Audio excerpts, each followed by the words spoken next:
So yun, magpipintura po tayo sa ating clear glass. Ayan, may haspi pa po. So ito po yung ating proseso. So una po, naglagay po tayo ng tape sa mga gilid para po iwas bakbak sa ating mga gagawing haspi o design sa ating salamin. Pag okay na po, ayan, mag-apply po tayo ng sanding sealer. So dalawang buga po ang gagawin natin sa sanding sealer para po mas mag-aapit yung ating ilalagay na haspi. At pagkatuyo po yan, liliyahin po natin yan ng 800 grit. Yun po, saka po tayo magtitimpla ng ating gagawing haspi, Acricolor, burnt sienna at rose sienna. So paghahaluin lang po natin yan at hahagurin po natin ang ating baby roller. So nag-ispat lang po tayo ng purong burnt sienna para po magkaroon ng konting design pa yung ating gagawing haspi. At pagkatuyo po nyan, ayan, ha-applyan po natin ng sanding sealer.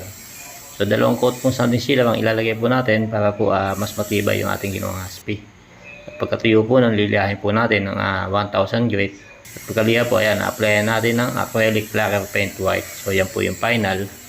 At pagkatuyo po nyan, tatanggalin na po natin yung mga tape natin inilagay sa ating mga gilid para po makita natin kung ano po ang resulta ng ginawa natin. So ito po yung ating naging resulta sa ating clear glass haspi. Ayan po, di po ba, napakaganda.